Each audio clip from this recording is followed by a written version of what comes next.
Good evening or good afternoon. My dear friend Victoria Stripling loves it when I put on the light and I go, hallelujah. That one's for you. Yes, I have my Kleenex today, though I don't think you'll need it. Remember, I told you from day one, and I started on April 2nd.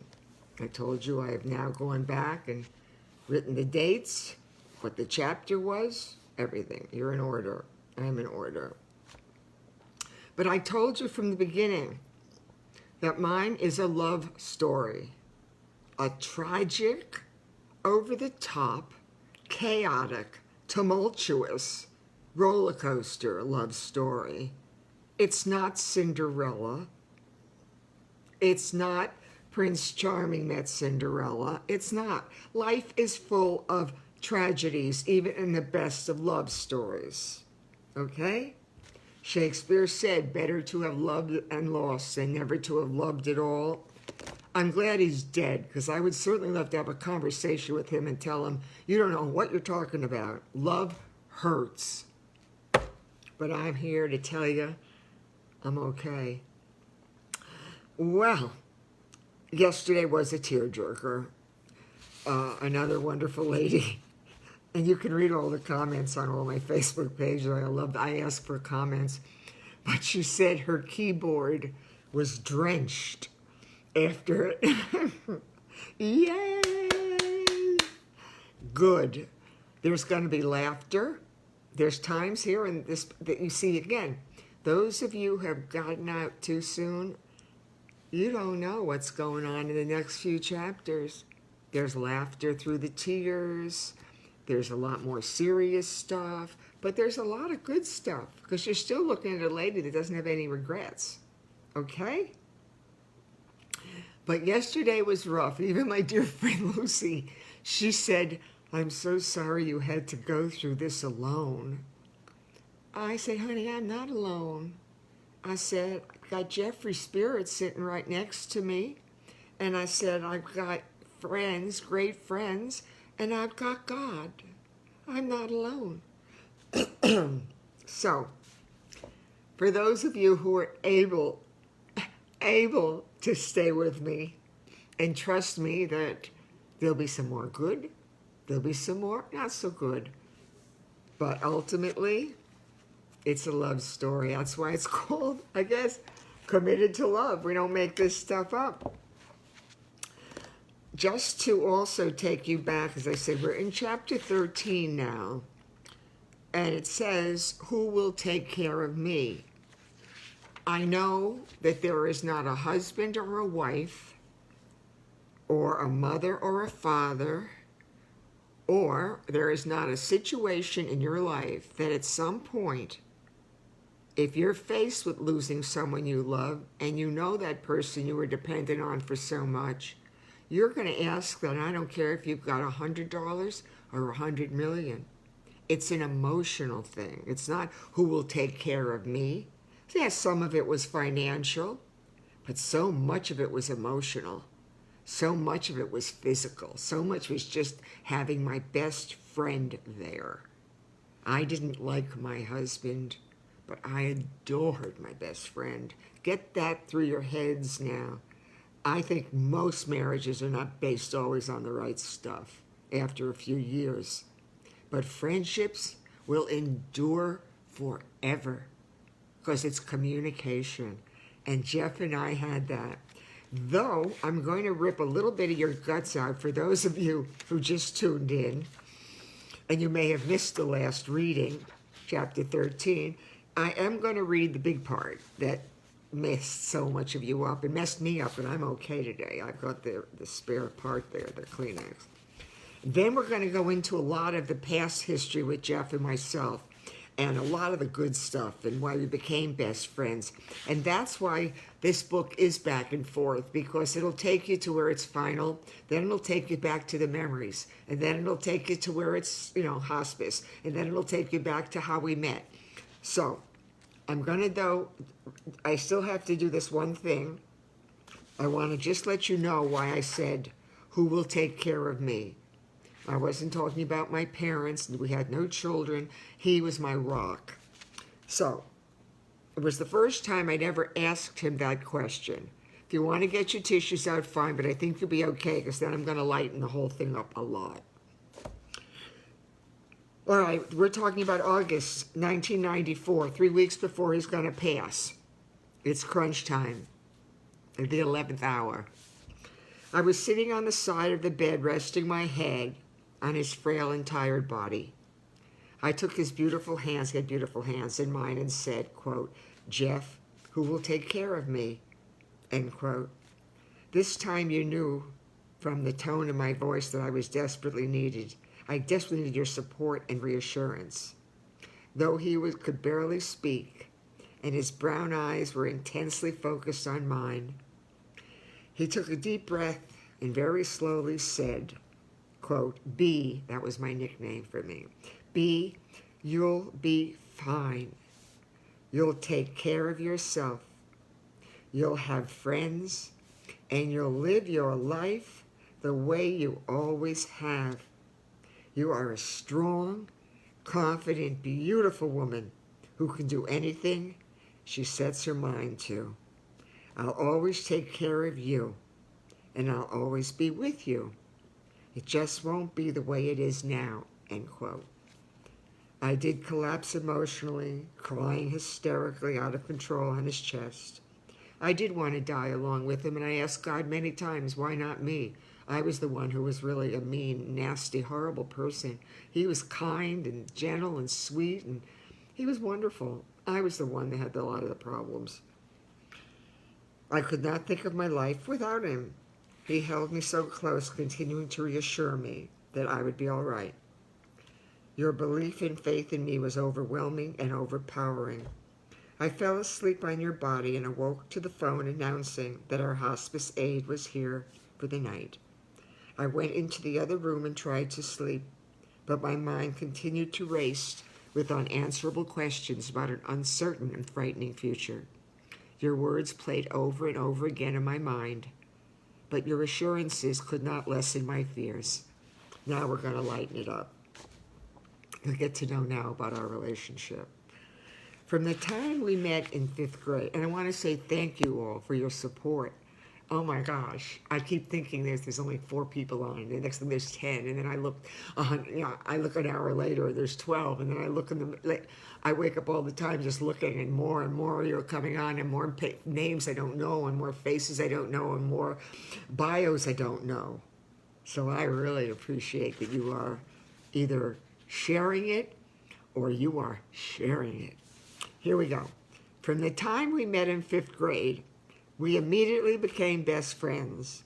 It was easy because our friendship was based on fun, laughter, and great communication. That was our relationship. What was not to like? Fun, laughter, and great communication. Here we go. We instinctively knew each other, and it was apparent early on that something very special and meaningful was happening between us. You were thoughtful and considerate, constantly thinking about what I liked or what made me happy. When I was sick, you babied me and played, quote, nurse, end quote. When I was sad, you could cheer me up with your silly antics and wonderful sense of humor. Oh, God, how we laughed. Oh, he was so fun. And he just could. I mean, he would just say these things, and you couldn't help but love him. You could your silly antics and wonderful sense of humor. You could make me laugh like nobody else. That's what. Somebody always said, well, why have you gotten married? Why this? Why that? Because you want to know the big reason? Nobody's come along to make me laugh. How's that for real? It's not about money. It's not about compliments. No. Nobody has come along to make me laugh. That's excellent. All right. You could make me laugh like nobody else could. When I had doubts or was fearful and frustrated, you were patient and sensitive to my concerns. You gave me your unconditional support and friendship. You enjoyed making my birthdays and our anniversaries memorable events with unexpected surprises and beautiful gifts. You were class with a 5-star rating when it came to appreciating the finer things in life. I was spoiled, and I still am. You planned our wonderful trips, bought all the tickets to the theater, the ballet, and the opera. And how we loved going to the movies. And you wonder why I want to make a movie or have a series? My favorite pastime besides eating, movies. And how we loved going to the movies. How many times did we go to see 3 in one day? We called them our cinema fix. Remember, we're talking in the 70s and 80s. I mean, we grew up with love stories and love songs, and from the time we had met and the time we got married, we just loved the movies, and the Academy Awards, we'd write our names down. We called them our cinema fix, 3 in one day. You also derived great pleasure from shopping and sought out every opportunity to indulge in your purchasing passion. Your mother continuously told you that the only reason we had any money was because I was so frugal and proud of it. I liked keeping a watchful eye on our finances, and you respected me for that. We had fun making plans, setting goals, and completing whatever we set out to accomplish. Maybe some of this advice or some of these things I am saying are what you have to focus on in your relationships. Maybe you have to put the fun in it and the laughter in it and get out of the you and put it into the we. However, my concerns about who will take care of me had a constant issue that had troubled me throughout my life. I was an insecure, frustrated, and unhappy 22-year-old when we married. Maybe I was weak. I don't know why those lights keep going on and off. Paid the bill. My concerns about who will take care of me had a constant issue, and troubled me throughout my life. I was an insecure, frustrated, and unhappy 22-year-old when we married. Maybe I was weak, immature, and vulnerable, but you were the kind of man I'd always dreamed of marrying. You had impeccable taste.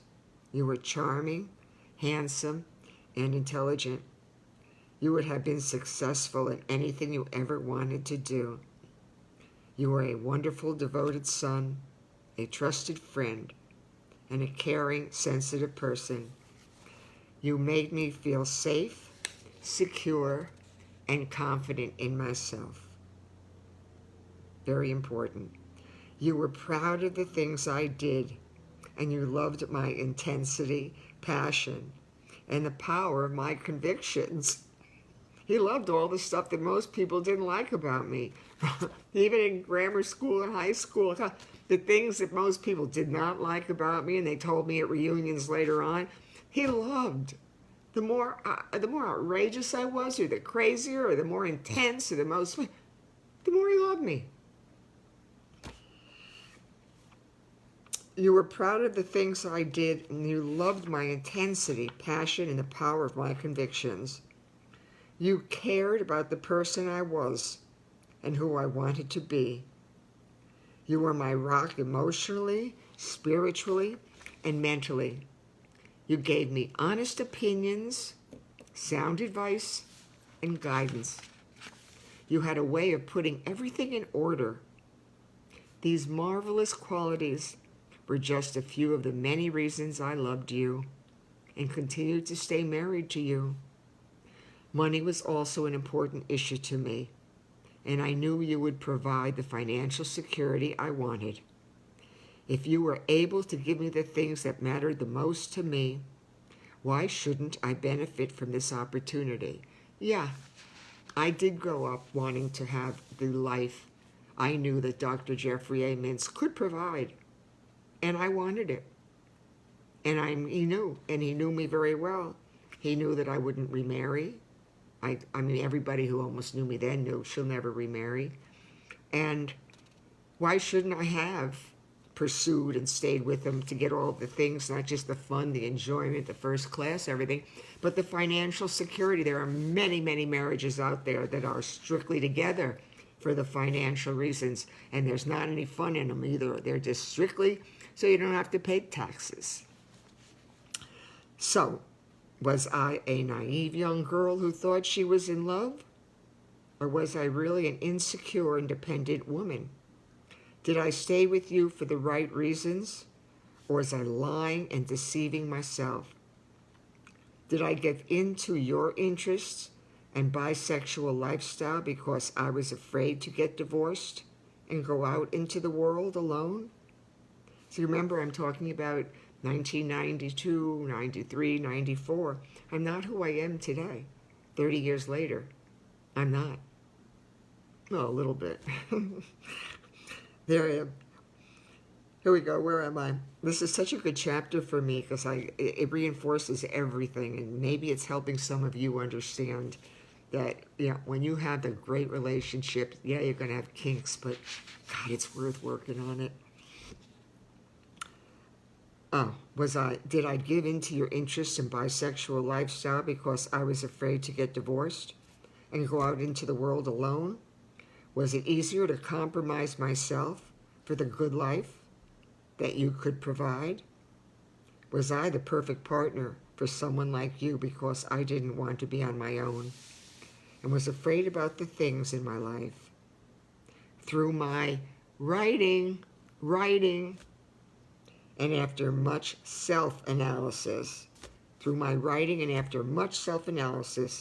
I was finally able to understand the issues that fueled these troublesome questions. You wanted to take care of me, and that's what I wanted you to do.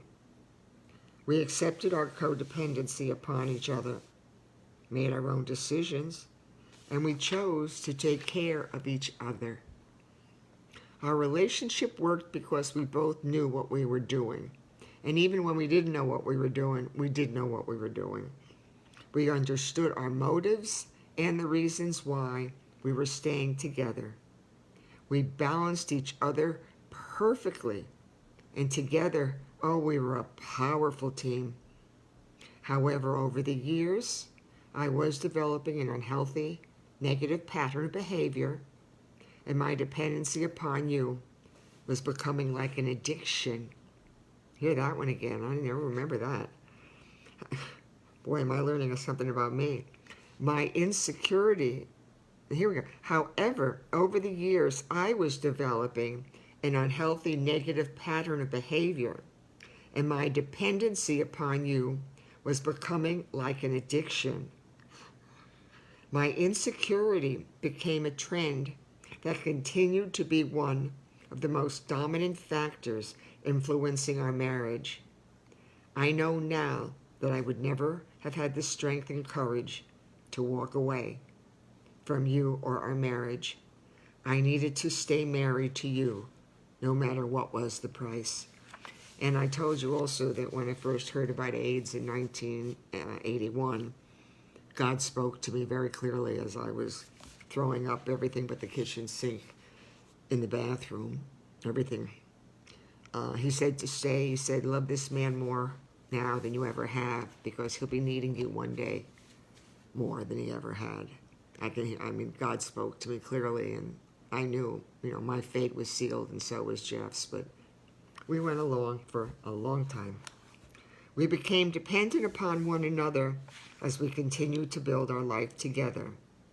But whenever I was faced with a situation or had to make a decision involving the security of my financial future, I asked myself the who will take care of me question.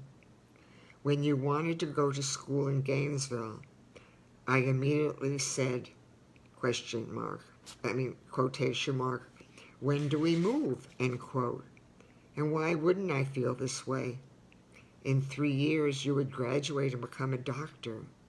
You would be able to financially take care of me. I wouldn't have to work any longer, and I would be able to pursue other interests. Wow. When you wanted to go to school in Gainesville, I immediately said, quote, when do we move, end quote. Yes, I wanted him to become a doctor, because I was doing dental hygiene for years, and I hated it, but I knew if I worked, I could get him through his master's, his doctorate, and set him up in Houston. Wherever we would end up, I could set him up in a practice, and I wouldn't have to work again. So yes, I knew what I was doing in many ways.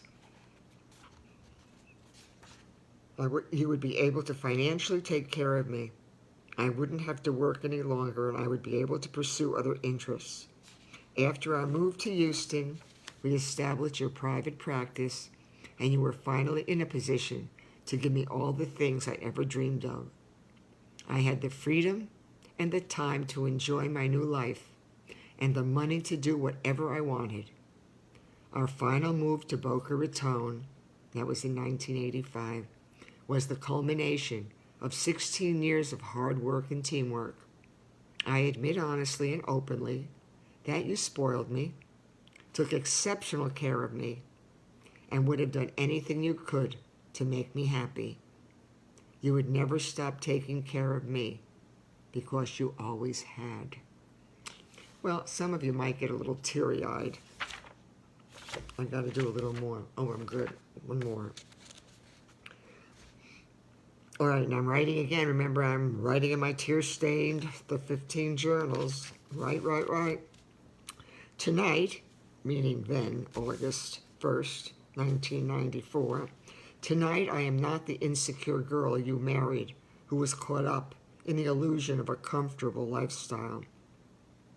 I have become a mature woman whose fears concerning her own inadequacies have lessened. My focus now and my fears have shifted to you. As my husband, your bisexual lifestyle, and your possible battle with a deadly disease has manifested. After I heard about AIDS, the who will take care of me question took on a different, more terrifying new meaning.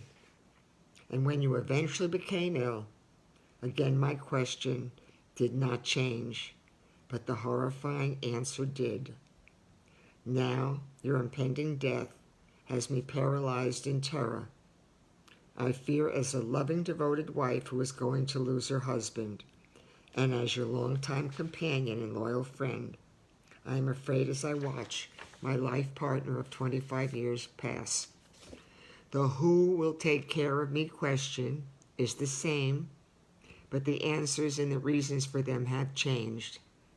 I'm going to have to take care of myself because you will no longer be here to take care of me. I will be on my own for the first time in 25 years, thrown into a lifestyle that will be unfamiliar and disturbing. I am going to stop there because I want to still finish that chapter 13 and go into 14 the next time. One of the things in 14, I'll just say, quote, many times when I've spoken before groups and they'd ask me to speak, and it could be a small group of 10, it could be 500 at a keynote luncheon. I have to go through my bio to realize what I've done. And I used to say this in hospice to a lot of people who were so rough on themselves when they were watching their loved one go. I would say, quote, I will take the time to let the time take care of me. Perhaps it was fate, destiny, or chance, but we would never give up on each other or our relationship, end quote. But that's what I would say to people in general. Take the time to let the time take care of you, and it will. That emptiness in my heart is still there. Birthdays, anniversaries, there's a void in there, but it's different. It changes. And for those who can't move on, I swear someone's playing with my lights. But for those who can't move on, there's the problem, because you will get involved in everything that is not good for you. So you know a lot. You're going to be facing another chapter with some frustrations. You're going to go laughing through the tears. There's another, there's 12 chapters we're going to go through, and they're all going to go back and forth. You're going to go back and forth. And I know you'll go back to April 2nd when we started, and then April 3rd and April 4th, and then you'll never have to buy my book because you'll have it all on Facebook or on my website eventually or on my YouTube channel, which I have no idea what to do with. I want to say thank you for everything and for all the support and the love and the comments. And, just don't give up. Trust God. Trust God. Have some faith. Have some hope. Sadness is what's going on in the outside world right now.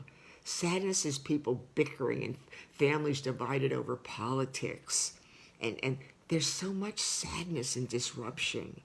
If you can salvage your relationships, if you can make up, if you can think about the good that you have with someone, focus on that. I have my bad memories, but they're not that bad anymore because I have the good. Try to focus more on the good.